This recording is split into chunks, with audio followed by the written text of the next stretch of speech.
A detailed, honest, unpaid, and critical review of the Poco F3 or the Mi 11X.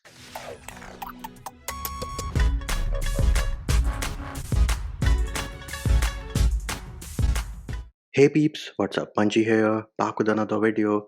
And in this video, we're going to do a complete, detailed, honest, unpaid, and critical review of the Poco F3 or the Mi 11X. Do note that this is a rebranded Redmi K40 sold as the Mi 11X in India, and rest of the world is Poco F3, and I do have the global version running MIUI 12.0.5.0, and all the testing was done on 12.0.5.0. Unfortunately, I haven't gotten the 12.5 update yet. Now, before we get down to the review and the different sections, do note that PUBG review is a separate video which can be found in the description of the video. Next up, all the testing was done with all the OEM stuff, that is the charger, the cable, everything was OEM, as in whatever came out of the box. The ambient temperatures during the testing were around 25, 26, 27, so less than 30 degrees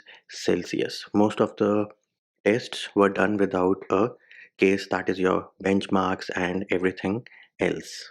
And yes, the display refresh rate, which you can change from settings and display, was set as 120 Hz. So no 60 Hz, everything was at 120 Hz. Let's talk about the design. So Gorilla Glass 5 on the front and on the back. The trim, silver in color, does look like it is metal, but this is a plastic frame. The phone is available in 3 different colors. I have chosen the white one. Why?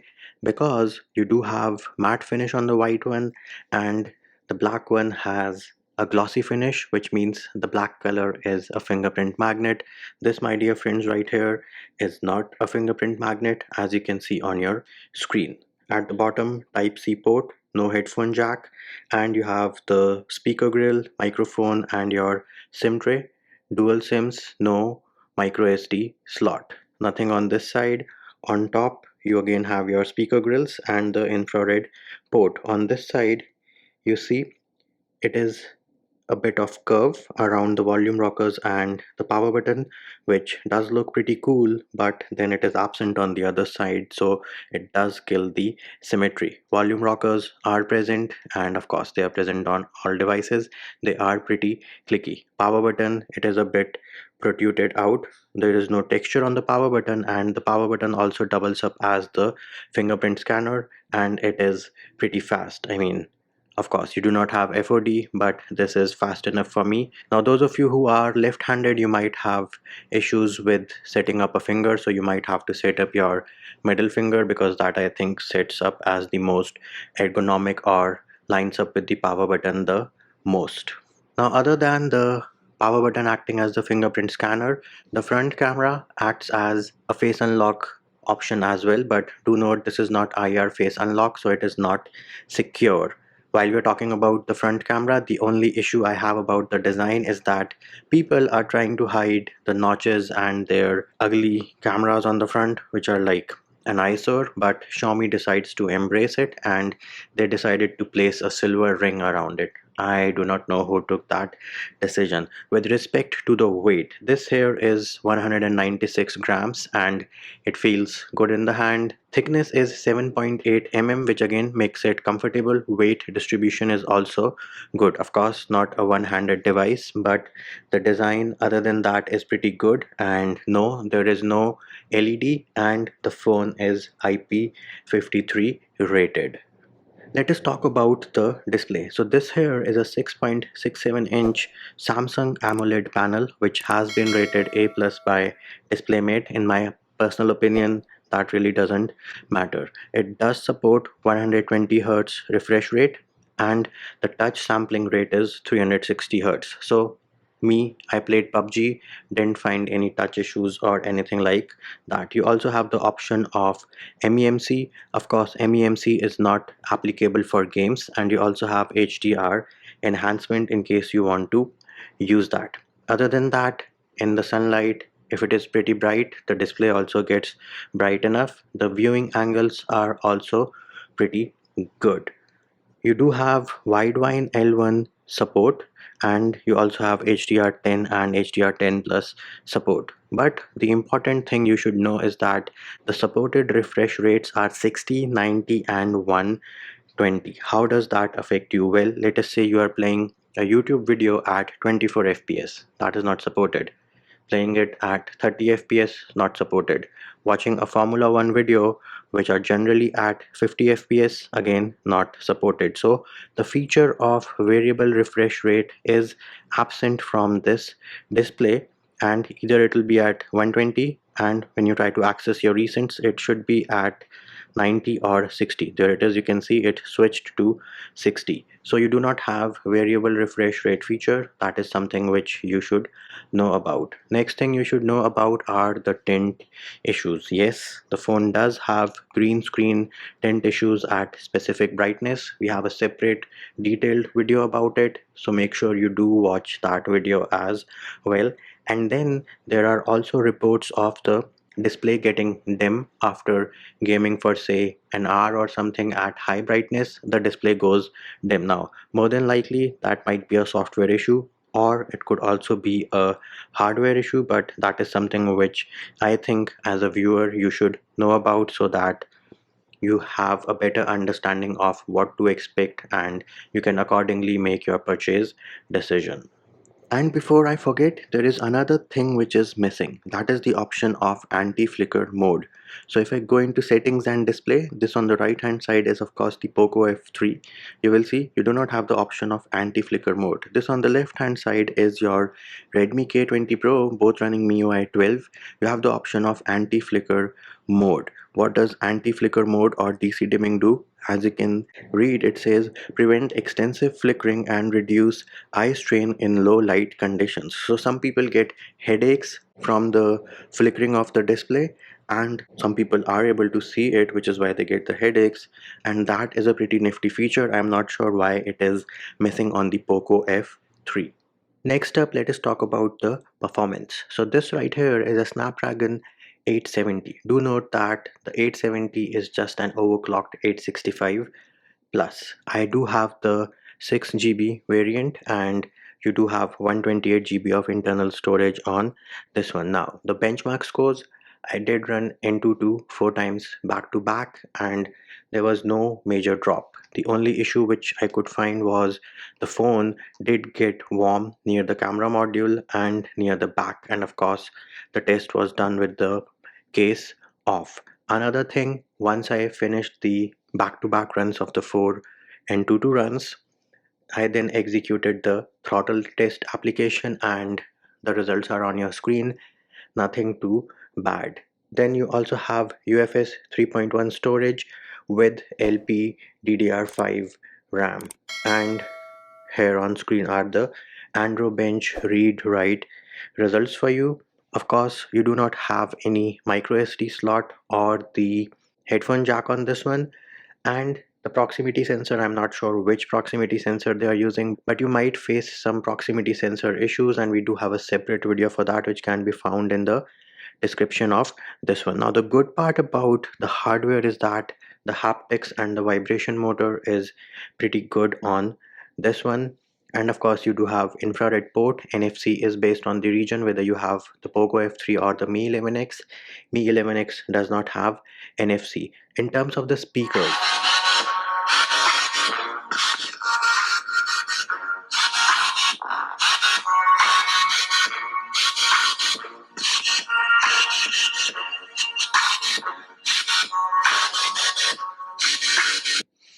so that was a small test of the speakers. You do have stereo speakers, but the one on the bottom or near the USB port, I think this one gives you like 65% volume, and the ones on the top would give you like 35%. The speakers are all right. I wouldn't say they are great or out of the world, because any song which has some decent amount of bass, it sounds a bit hollow and tinny. And can you make out that the speaker near the USB port is giving out more volume? Me personally, I can make it out. I'm not sure about you though. And those of you who are looking for PUBG review, again we have a separate video for the PUBG review which can be found in the description of the video, but in my limited testing, 90 FPS mod works absolutely fine. And a few more things before I forget. The call speaker or the earpiece, absolutely fine, no issues, sound is loud and clear. Same applies for the microphone as well. The other person never said that I was sounding weird or my voice was cutting off or anything like that. Wi-Fi reception is also good, no random signal drops. 2.4 gigahertz works absolutely fine. 5 gigahertz works absolutely fine. So no issues with respect to the radios. Next up, let us talk about the battery, but before that, here it is, MIUI, another bug you see near the gesture bar. I don't know what's going on with MIUI and their super special operating system. There it is back again. Anyways, moving over to the battery. So you do have a 4520 mAh battery and you do get a 33-watt charger in the box. They do promise 52 minutes of charging from 0 to 100 using the 33-watt charger, and in my tests it was right. Do note the device also supports power delivery 3.0 and quick charge as well. So if you have any of those chargers, you can use that. I did try with a 18-watt power delivery charger and the charging times were of course more, but it charged absolutely fine. In terms of screen on time or SOT, in my testing with say AOD off and some gaming of around 2 hours, I think I got something like 6 hours of screen on time, and of course the stats are on your screen right now. With AOD on, it was a different story. Of course, my AOD was on for like a lot of time, but the battery backup is good on this one, and the fact that you can charge it in 52 minutes using the charger out of the box is another positive. In terms of PUBG gameplay and battery usage with respect to that, 60 FPS, smooth and extreme. 1 hour of gameplay I used around 20%, and 90 FPS again smooth and extreme 23%. So all in all, if you are playing at 60 FPS smooth and extreme, you can get 4.5 hours of gaming, and at 90 FPS you might get 4 hours of gaming. Now I do recommend that you look for a dongle which does let you charge and use the headphones at the same time, because there is no 3.5 mm jack. And if you do find a good one, please leave it in the comment so that I can also purchase the same. Next up, we can talk about the camera. So you do have a triple camera setup on the back of the Poco F3 or the Xiaomi Mi 11X. You do have some fancy features as well, which include night mode, 48 megapixel panorama, vlog mode, slow motion, dual video clone. So all these fancy features are present. However, important features like OIS is missing, 4K 60 FPS video recording is missing. Yes, strange things can happen in 2021. In terms of the picture quality, the camera is just mediocre, and the quality of the main sensor goes down as the natural light goes down. Do note this is almost the same sensor which is present in the Redmi K20 Pro and the Poco X3 Pro. I think the Redmi K20 Pro supports 4K 60 and this one does not. And if you feel that the wide angle has better colors than the primary sensor on the Poco F3, then you will not be the only one, because sometimes even I feel that the wide angle is better. Now, even though the main camera is, as I mentioned, same on the Poco X3 Pro, somehow I feel there is some yellowish tint and it does need some improvements with respect to the white color balance. It seems a bit off to me. The macro camera, on the other hand, is good and a good addition. A small minute issue which I have is, if you have to go to the macro camera, you have to tap on the three bar menu on the top right and then select macro. I mean, you have only three lenses, right? Why not give me the option of switching to the macro camera from the same UI or my window over here? Because if I swipe or select this one, I do get the wide angle. So why not let me use this one instead of 2x? Give me macro, right? You have three lenses. So again, weird and strange decisions made by Xiaomi and Poco, but yeah, the camera is just mediocre, and if you're looking for a phone with a good camera, then this is not the one for you. Of course, those of you who will say that you do not get OIS in this price segment, that has now changed because the iQOO 7 does have OIS and it is below 30K. Next up, we can talk about the software. So this here is MIUI 12 based on Android 11. You do get a bunch of fancy features with MIUI, which include Game Turbo, Video Toolbox, floating windows, second space, and they're good. They're good to have, but eventually MIUI is MIUI. Even though this is a high refresh rate display, you do have some stutters in the Twitter feed, in your Google feed, and especially when the battery is below 20% and battery saver is not turned on, the phone does not know what to do. You have random lags and YouTube picture in picture has issues. So the software is not polished. In fact, it has never been polished on MIUI. And do note, this is of course a very heavy skin. They are saying that with MIUI 12.5 we made the skin lighter, but as of now, at the time of recording this video, I haven't gotten the 12.5 update, so I cannot say anything about that. I can only comment on the current version of MIUI, which is 12, which is installed on my device. So what is the final take on the Poco F3 or the Mi 11X? Well, my personal take is that this device has raw power. That is what this device has. Considering you have the Snapdragon 870, UFS 3.1 storage, all the other top end specs, you have raw power. Software, everybody knows, MIUI, MIUI, whatever you want to call it, has its issues, has its bugs, and the raw power is being held back a little by the fact that MIUI is not super optimized. Cameras, mediocre, nothing great. Build quality is fine, is good, feels premium in the hand, not slippery, matte finish, no fingerprint magnet.